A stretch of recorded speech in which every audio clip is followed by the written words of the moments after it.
Boa noite a todos. Todo mundo bem? Tranquilos? Em paz? Hoje nós vamos falar um pouco de antropologia e revelação espírita. Só para explicar inicialmente, porque muita gente não conhece esse termo.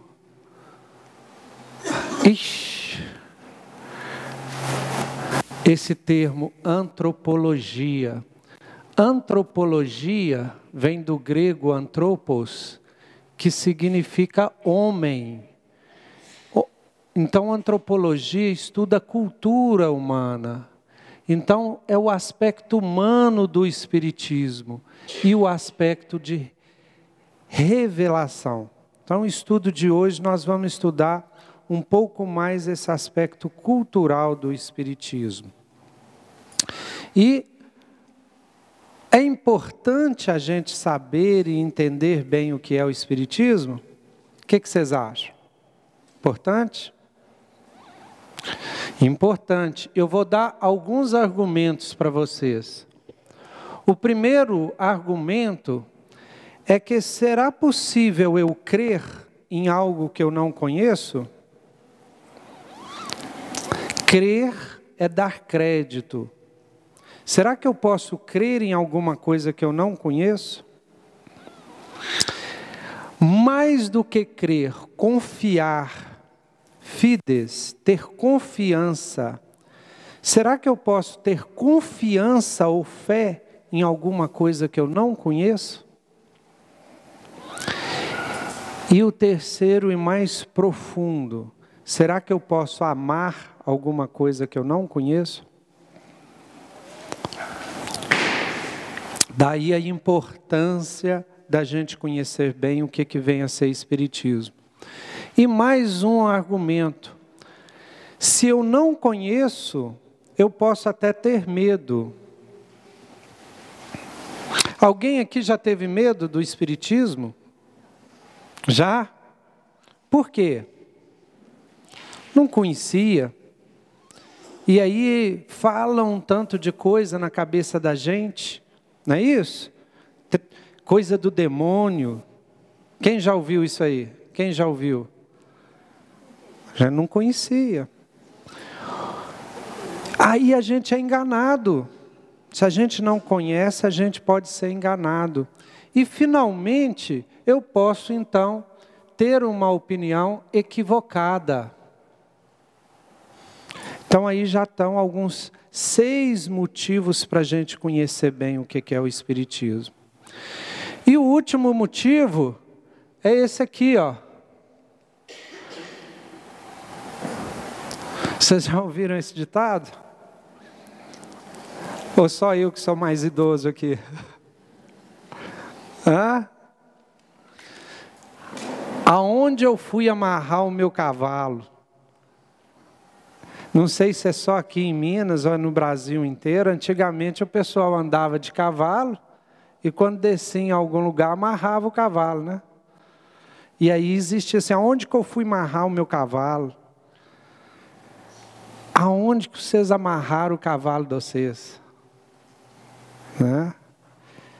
E o cavalo era muito importante, porque se não amarrasse o cavalo bem, né, Braz? Ficasse sem cavalo, o cavalo fugia, como é que você voltava para casa? Então, o cavalo representava a condução, me levava para os lugares. Então, a gente tem que saber muito bem aonde a gente está amarrando o cavalo da gente. Então, o objetivo aqui do estudo é exatamente mostrar um pouquinho para vocês aonde vocês estão amarrando o cavalo de vocês, em mais profundidade. Então, o que é o espiritismo? Vocês já ouviram falar os cegos e o elefante? Todo mundo aqui já ouviu? Mostraram um elefante para os cegos, 6 cegos, se eu não me engano a história. Aí um cego palpou ali a perna do elefante. O que ele falou que era o elefante? Ele falou assim, o elefante parece uma coluna cabeluda. Uma coluna, mas com cabelo. Aí o outro pegou o rabo do elefante. O que ele achou que fosse o elefante? Não, o elefante parece um chicote. O outro pegou a tromba do elefante, falou, não, parece uma cobra grande. E cada cego teve uma visão diferenciada do elefante. E o Espiritismo é mais ou menos assim. Cada um de nós tem uma visão diferenciada do Espiritismo. Tem uma visão diferenciada da casa espírita. Por exemplo, vocês acham que essa casa é uma escola? Essa casa é um hospital? Essa casa é um templo de oração? Uma casa de oração? Vejam, são visões diferentes, mas o elefante é o mesmo. Então a gente tem que ter um conhecimento mais profundo para a gente entender que essas diversas visões fazem parte da mesma coisa. Ter um conhecimento mais profundo do que é o Espiritismo. E hoje nós vamos tentar fazer isso. Nós vamos tentar aqui a fazer uma viagem histórica, uma viagem na história humana, da cultura humana, para tentar entender mais profundamente como é que nós chegamos até os dias de hoje.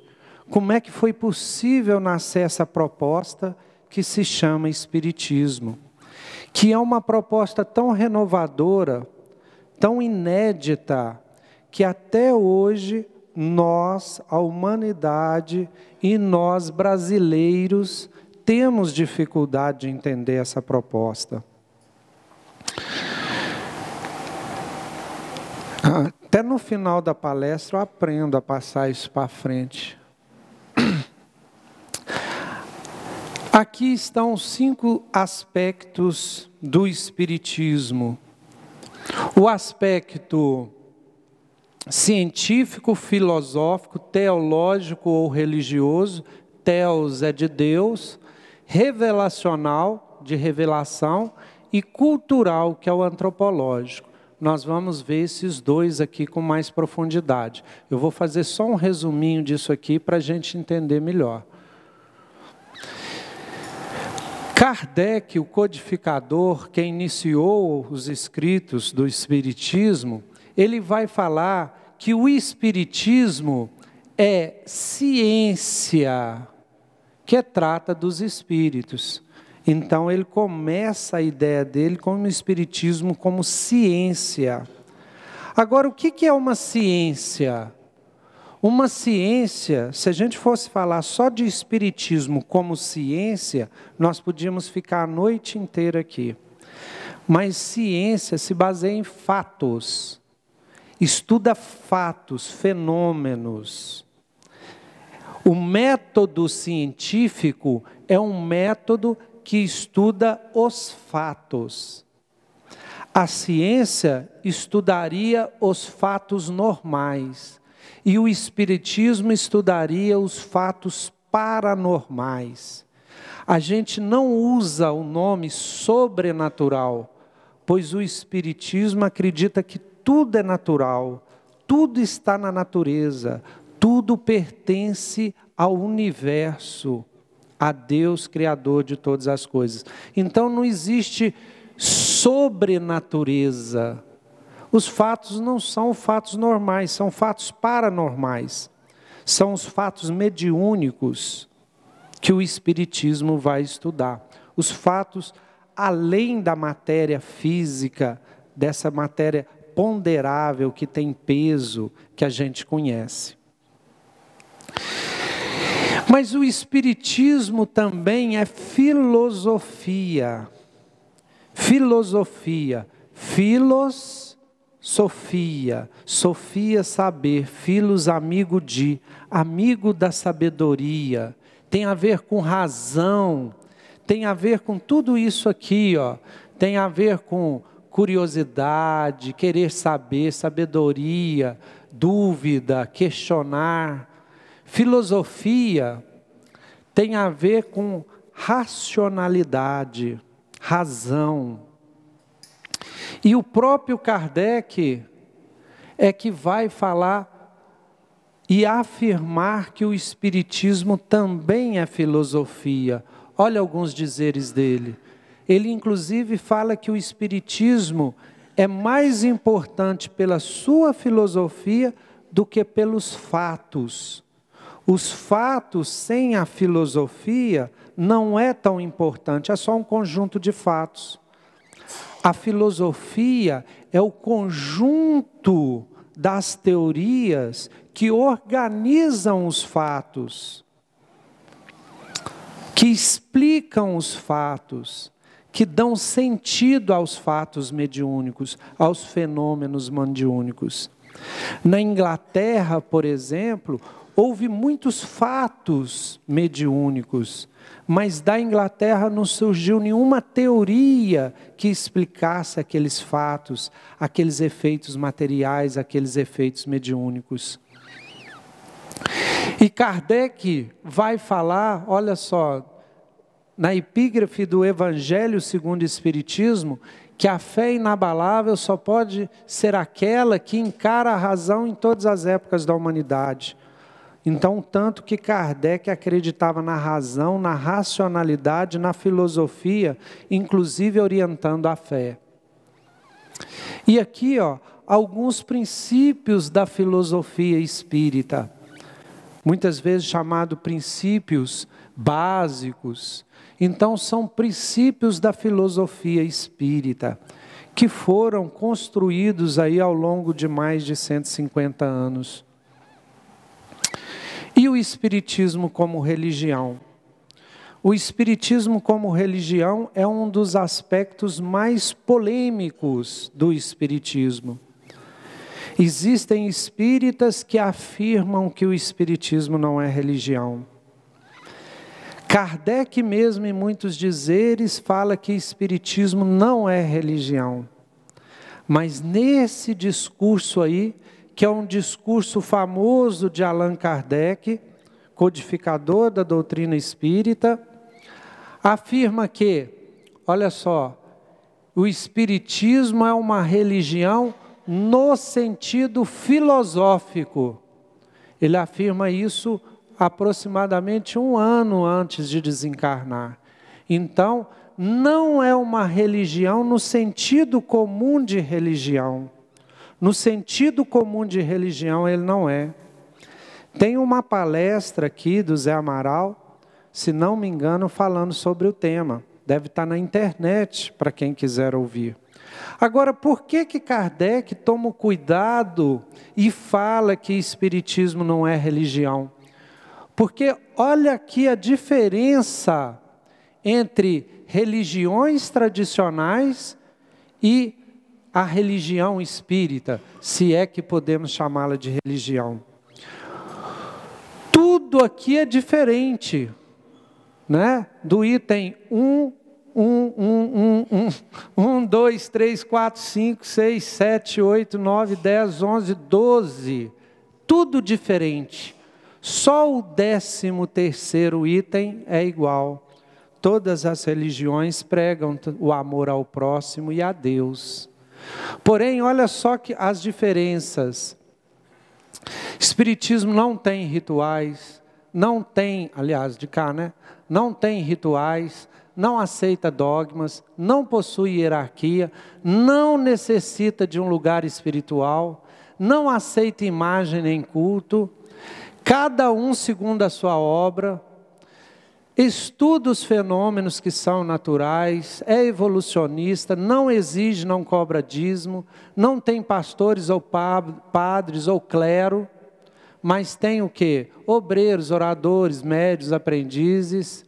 Aceita só parte da Bíblia, não aceita a Bíblia toda como palavra de Deus. E exige a boa vontade do estudo e a reforma íntima. Então, é muito diferente das religiões tradicionais. Porém, também prega o amor ao próximo. Então, esses 3 aspectos são chamados o tríplice aspecto da doutrina: ciência, filosofia e moral, que é a religião, a ética, altruísmo, fraternidade, bondade, humildade. Tudo isso o Espiritismo prega, igual as religiões pregam. Então, esse é o tríplice aspecto. Agora nós queremos falar um pouco mais. Nós queremos falar um pouco sobre o aspecto antropológico da doutrina espírita. Aqui que está a novidade do nosso estudo. Para entender esse aspecto, nós vamos ver que o Espiritismo, ele é síntese. Ele consegue sintetizar 2 civilizações. A civilização judaica cristã e a civilização greco-romana. São 2 civilizações que o Espiritismo pega os seus fundamentos. Vamos começar com a primeira civilização, que é a judaica cristã, que começa lá com a história dos hebreus, que viviam lá na Mesopotâmia, que era uma região entre 2 rios. O rio... Opa! Está difícil. Entre os 2 rios, o rio Jordão e outro rio, eu esqueci o nome dele, Eufrates. Então, nessa região aqui, viviam muitos povos, né? Os babilônicos, os assírios, os egípcios por aqui, a religião fenícia, os caldeus. E há 20 séculos antes de Cristo começa a história do povo hebreu. E essa história do povo hebreu começou numa região que tinha vários deuses. O politeísmo, vários, tel, Deus. Então lá tinha vários deuses. Aqui alguns deuses, né? Deuses lá da Mesopotâmia, o Marmaduke, Ishtar, o Deus Sol. Olha aqui, ó, um Deus que a gente está precisando muito hoje em dia. O Enlil, Deus da chuva, né? Que depois virou Baal. Então, tinham vários deuses, um deus para cada fenômeno da natureza. Os egípcios também tinham vários deuses. Então, esse povo aí, que começa lá com a história de Abraão, que saiu da cidade de Ur, ele vai ter um grande ponto ali fundamental, que é, quem que é esse? Moisés. Moisés pega esse povo que era escravo lá do Egito, porque o povo hebreu era escravizado, passava uma civilização maior e escravizava eles. Os babilônicos passavam lá e escravizaram eles. Os egípcios também escravizaram eles. Então Moisés, ele consegue tirar o povo da escravidão do egípcio e funda com esse povo o quê? Os 10 mandamentos. Então ele estabelece uma lei, olha só, que interessante dessa lei de Moisés. Não terá outros deuses diante de mim. Ele estabelece a crença num Deus único. Então Moisés é lembrado por Kardec no Evangelho segundo o Espiritismo como a primeira revelação que estabelece a crença num Deus único. Então isso é uma revolução em termos de humano. Nem no Oriente, que tem outra cultura, nem na Grécia, que a gente vai falar, houve essa proposta do Deus único. Então Moisés estabelece. E estabelece também leis morais. Leis morais que são válidas até hoje. Estas sim foram inspiradas do alto. A gente percebe porque são eternas, não vão mudar. Então Moisés é tido como a primeira revelação, por causa do politeísmo. Monoteísmo. Mono, um, tel, Deus, apenas um Deus. Mas Moisés não consegue estabelecer isso para o povo. Vai demorar muito tempo ainda para o povo ter um Deus só. O povo era escravo do Egito, que tinha vários deuses, veio da Babilônia, que tinha vários deuses, e depois de Moisés, eles continuaram tendo vários deuses. Logo que Moisés desceu da montanha, ele já estava fazendo lá o quê? Uma estatuazinha de ouro lá, de um bezerro, de alguma coisa. Então o povo ainda não compreendeu essa revelação. E foi muito tempo depois que o povo foi compreendendo essa ideia. E um dos grandes responsáveis por isso, só está sendo lembrado ali, quem reconhece essa figura? Que profeta que é? Elias, alguém falou aí, Elias. Profeta Elias é um que degola um tanto de sacerdote de Baal, o Deus da chuva, com fenômenos mediúnicos, né? Ele fez uma fogueira lá e jogou água na fogueira, e a fogueira queimou durante vários dias e venceu todos os sacerdotes de Baal. Só que ao invés de doutrinar os sacerdotes, ele mandou degolar todos. Bom, então, a partir de Elias, o povo hebreu se torna realmente monoteísta.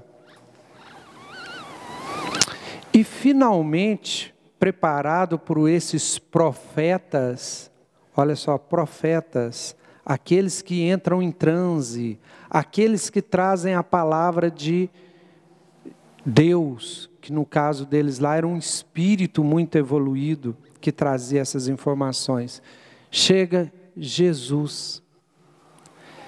Kardec determina que Jesus é a segunda grande revelação.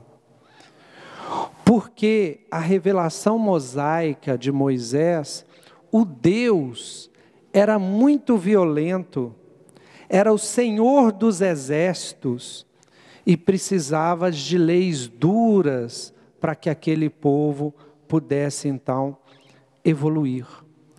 Jesus já traz uma lei muito mais branda, uma lei do amor. Então Jesus vem trazer a imagem de Deus Pai. Não é mais o Deus dos exércitos, mas é o Deus do amor. Então Jesus, ele consegue fazer esse marco histórico e até temporal do planeta Terra. E dá uma parada, a gente vai estudar outra civilização, mas Kardec vai recuperar esse marco histórico de Jesus. Todos nós sabemos isso, porque nessa casa estuda-se Jesus. Nas casas espíritas retoma-se Jesus, revive-se Jesus. O nome dessa casa, inclusive, leva o nome do mestre.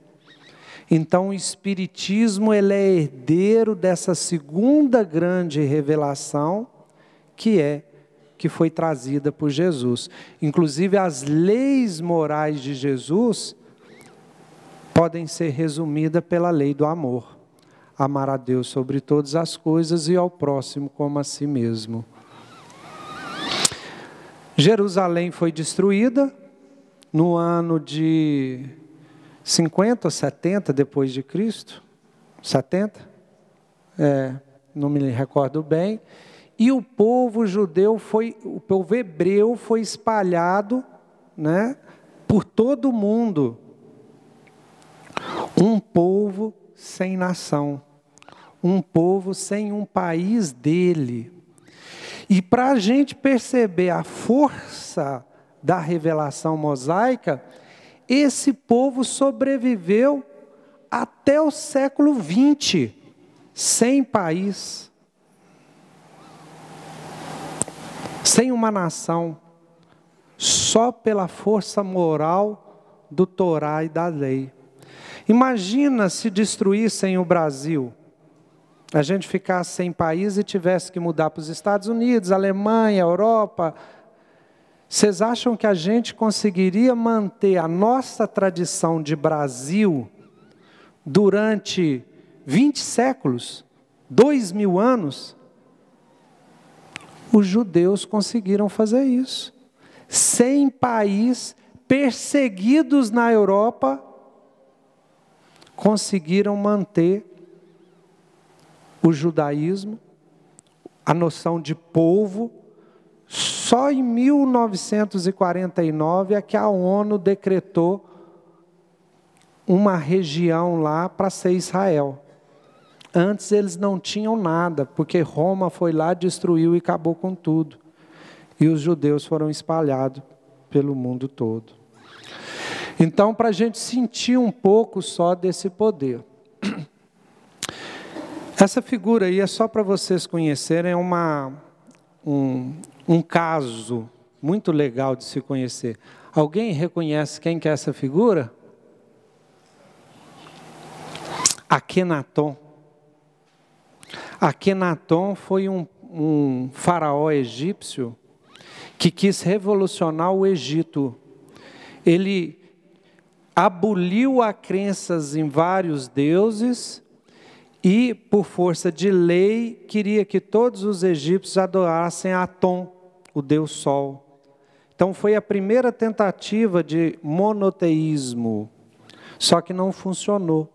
Ele não conseguiu implantar. Depois que ele morreu, voltou tudo para o politeísmo.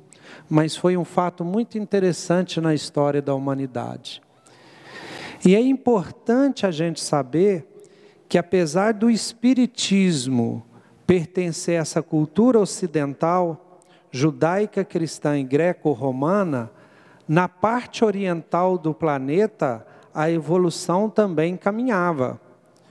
Teve lá também os povos com os seus politeísmos, e teve os missionários que reencarnaram lá, entre eles Buda, para ir também fazendo a evolução daquela parte do planeta que é a cultura oriental, China, Japão e todos aqueles países lá.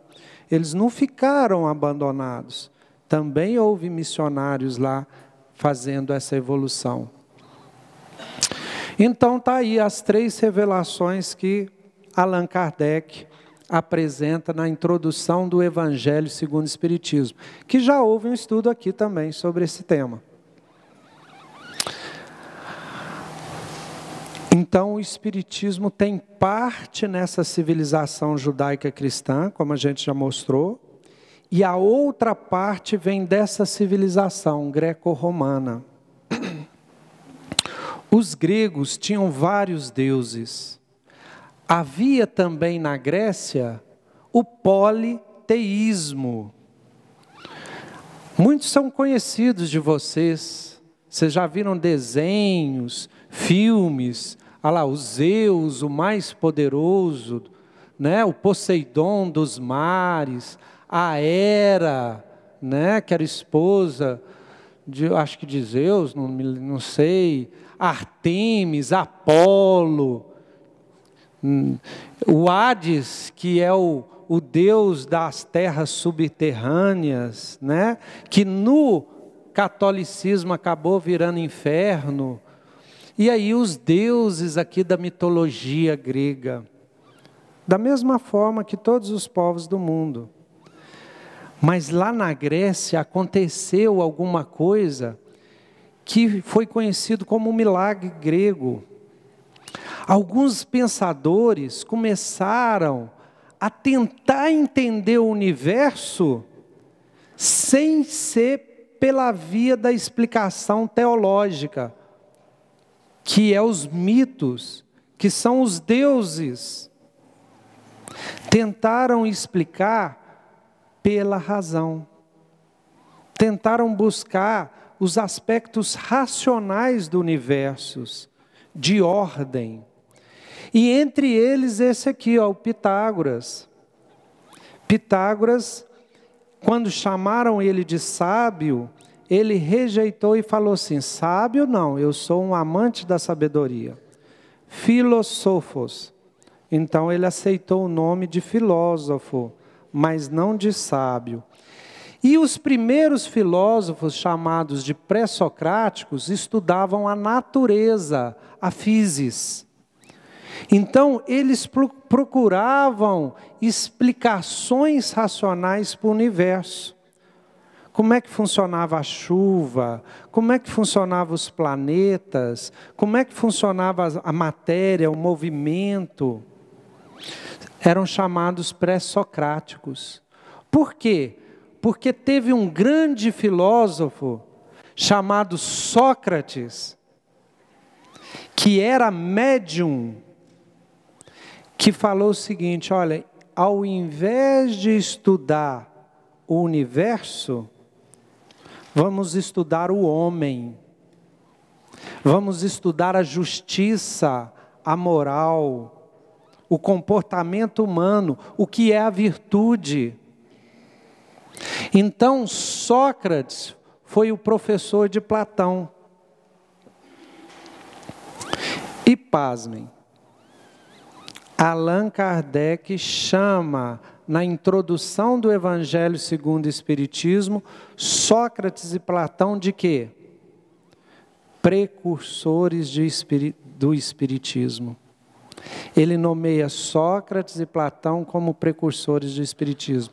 Então veja como é que o Espiritismo tem um pé na civilização judaica cristã, com Moisés e Jesus, e um outro pé na civilização greco-romana, com as ideias de Sócrates e Platão. Então, os gregos estão muito bem, mas aí os gregos são conquistados por Alexandre o Grande, depois vai Roma e conquista toda aquela região. E Roma é uma civilização belicosa e tal, mas na verdade acata todos os valores dos gregos, os deuses do grego, a moral dos gregos e a filosofia grega em Roma. E aí há o grande encontro das duas civilizações.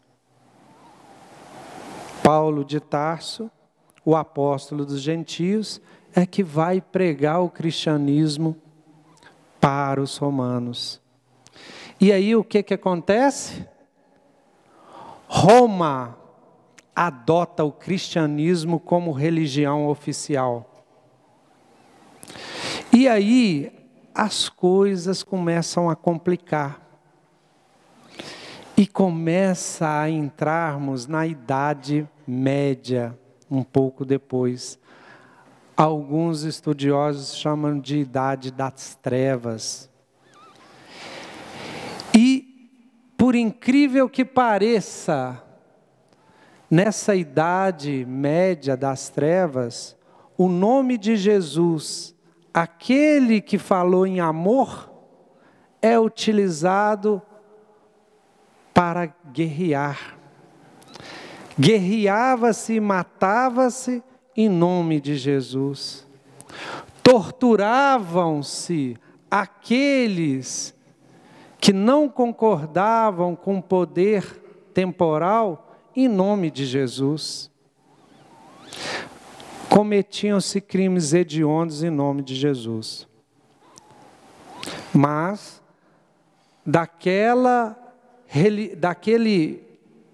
aquele encontro que houve do cristianismo primitivo com Roma, e o Estado romano assumindo a questão da religião. Mas aí a evolução continua sempre, surge o quê? O Renascimento. E aqueles valores gregos voltam, os valores do humanismo. E na França surge o iluminismo ou ilustração. E nasce a ciência. Então a ciência só vai nascer ali, lá no final da Idade Média. onde já está entrando a idade moderna. E é graças à ciência que o homem vai adquirindo cada vez mais tecnologia, cada vez mais conhecimento, que vai desembocar e no século XX em quê? 2 grandes guerras mundiais. Então, toda uma evolução que chega na Europa e 2 guerras mundiais devastadoras. O Espiritismo surge em 1857, na época do auge da ciência, e vai acabando na Europa alguns anos antes da Primeira Guerra Mundial, 1911. Um dos grandes baluartes e últimos baluartes do Espiritismo na Europa, Leon Denis. O que acontece, gente? Apesar do Espiritismo ter surgido na Europa, nessa fase áurea, na França, em Paris, na Cidade das Luzes, ele não poderia continuar na Europa. O que acontece então? O que os espíritos que coordenam a evolução do planeta fazem? Eu tenho que escolher um outro lugar para o Espiritismo. Nessa Europa, devastadas por 2 guerras mundiais, como é que o Espiritismo vai ter continuidade lá? Qual lugar foi escolhido? Conhecem? Está sendo visto pelo alto. Brasil. Então, Cristo já sabia que a árvore do Evangelho seria transplantado para o Brasil. Kardec também. Kardec também sabia disso. Então, é escolhido o Brasil por causa, principalmente, das características do povo brasileiro.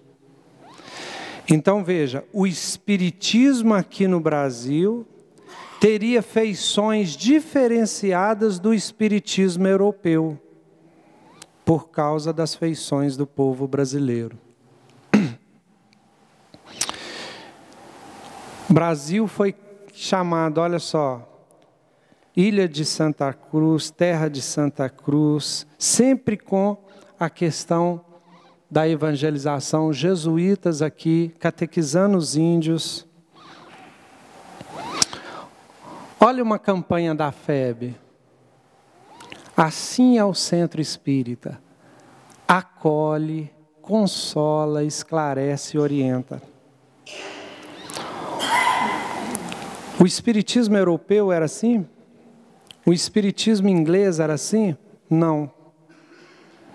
Isso vem da índole do povo brasileiro.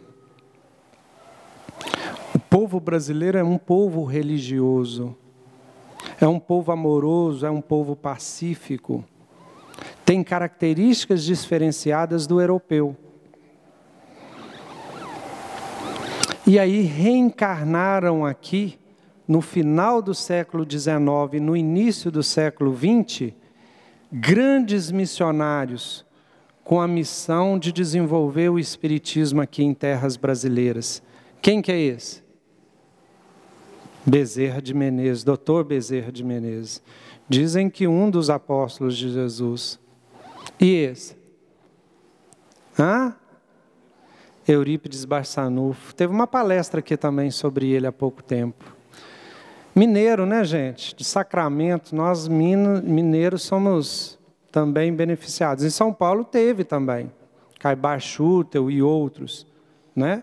Teve grandes missionários no Brasil inteiro. Eu estou puxando sardinha para nós, né? Claro. Olha aí, o grande missionário, o grande divulgador do Espiritismo em terras brasileiras e no mundo. E, gente, sempre houve revelações. Sempre. A Terra nunca deixou de ter os reveladores. Mesmo na pior das idades das trevas, em 1200 por aí, onde estava ali, os piores ali, olha quem que Jesus manda para reconstruir a igreja dele. Quem que é? Francisco de Assis, uma história linda, maravilhosa. Então nunca a terra deixou de ter os missionários para fazer as revelações necessárias.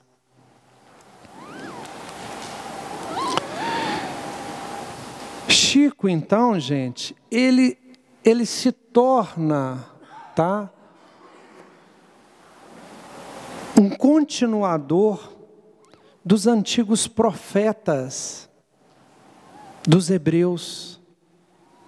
Então Chico faz o papel de revelação que os profetas antigamente, naquela civilização tão antiga, faziam. E essas revelações é um novo método de conhecimento que a ciência ainda não aceita, mas que são válidos. As informações que André Luiz trazem na obra dele sobre a pineal, sobre a evolução das espécies, sobre a mediunidade, hoje, mais de 60, 70 anos depois, a ciência começa a comprovar. E ele havia revelado a Chico nos seus livros. Então a revelação também é uma forma de conhecimento, que não é ciência, que não é filosofia e que não é religião. É a revelação mediúnica, a mediunidade como instrumento de conhecimento. Agora, gente, o que acontece? Esse aspecto cultural, esse aspecto de característica do povo, de característica de cada um, influencia tremendamente o movimento espírita, a forma como que fazemos espiritismo. Por isso é que o espiritismo aqui no Brasil é diferente do espiritismo feito lá na Europa, ou do espiritismo na época de Kardec, ou do espiritismo que os americanos fazem. O espiritismo inicial, ele acabou em todas as partes do mundo, quase acabou.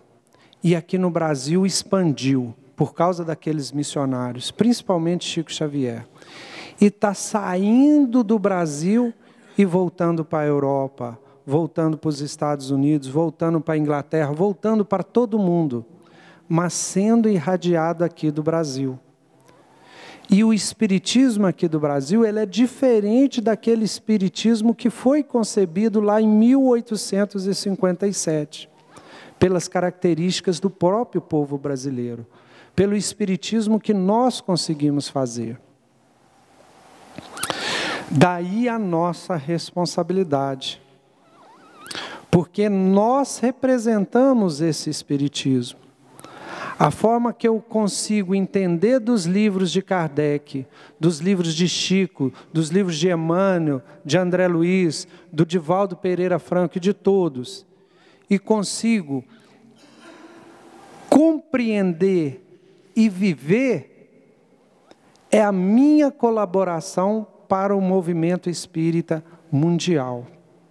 Então, é como se o espiritismo fosse a somatória de todos nós, de algum jeito, de alguma forma.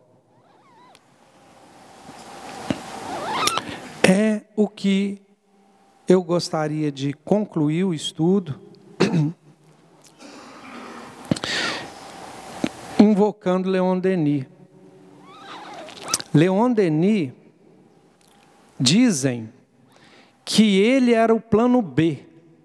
Se Kardec não conseguisse codificar o espiritismo, Leon Denis o codificaria. Ele conheceu Allan Kardec, só que ele era muito novo. Allan Kardec já era um senhor e ele bem novo. E ele viveu até o início do século XX. E quem puder ler Leon Denis, leia, que ele conseguiu a síntese da ciência, da filosofia e do sentimento, da religiosidade. Eu li dele um livro, Grande Enigma, que ele conta uma passagem que ele ficou à noite numa montanha. Nunca me emocionei tanto. Então, Leon Denis é uma leitura que todo espírita deveria fazer. E ele tem um livro também, chamado Depois da Morte, que é esclarecedor. Um livro fantástico também a respeito da doutrina espírita. E eu escolhi para concluir uma frase dele no livro No Invisível, para que a gente possa refletir. O Espiritismo será o que fizerem os homens.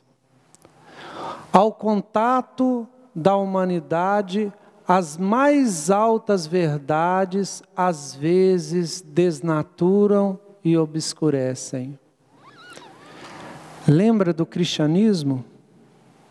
Lembra da mensagem de amor de Jesus? Ela não foi feita para fazer cruzada. Ela não foi utilizada para criar um instituto da Inquisição que matou e torturou tantos inocentes. Então, as mais belas verdades podem ser transformadas nas mais obscurecidas teorias, práticas. Então, nós temos que tomar muito cuidado com o que fazemos com as palavras de Jesus, com o que fazemos com os ensinamentos espíritas. Podem constituir-se de uma fonte de abusos. A gota de chuva, conforme o lugar que cai, continua sendo pérola ou se transforma em lodo. É a nossa responsabilidade, enquanto seres humanos, enquanto seres culturais, enquanto seres históricos, de fazer com que o Espiritismo, com que a doutrina espírita seja o melhor que possuímos, seja o máximo. É importante que cada um de nós a compreenda e a vivencie da melhor forma possível. E não é fácil viver a doutrina espírita, porque estamos acostumados a milênios de ignorância, a milênios de hábitos ritualísticos. Nós estamos acostumados, por exemplo, a fazer negócios com Deus, fazer trocas com Deus. E o Espiritismo, por exemplo, nos apresenta Deus como suprema inteligência, Deus como bondade absoluta, Deus na forma de leis imutáveis. Ele nos tira aquela ideia de Deus humano, Deus velhinho de barba branca. Então, não posso negociar com Deus nesse sentido. Eu tenho que viver as suas leis, eu tenho que me adequar às suas leis. E uma de suas leis é a cada um segundo as suas obras. Como é difícil da gente suportar esse peso. Que peso que é esse? A minha infelicidade ou a minha felicidade depende de mim. Então, se eu sou infeliz hoje, não é por culpa do outro, não é por culpa da minha sogra, não é por culpa de não sei quem, não é por culpa do outro. mas é por minha própria culpa, porque é cada um segundo suas obras. Então, o que eu devo fazer para eu ser feliz? O que eu devo projetar na minha vida para que no futuro eu conquiste a felicidade que mereço? Porque Deus quer que eu seja feliz, mas Ele não me dá a felicidade pronta. Ele quer que eu conquiste a felicidade. Então, a nossa responsabilidade de fazer o nosso melhor, de dar sempre o melhor de mim e de buscar a renovação constante. Que cada um de nós possa transformar essa gota de chuva que cai do alto, que se chama Espiritismo, na forma de ciência, de filosofia ou de religião, numa pérola que realmente é, e não num lodo, num barro, que mais nos prenda ao chão do que nos liberte aos céus e à liberdade. Muito obrigado, senhores. Boa noite.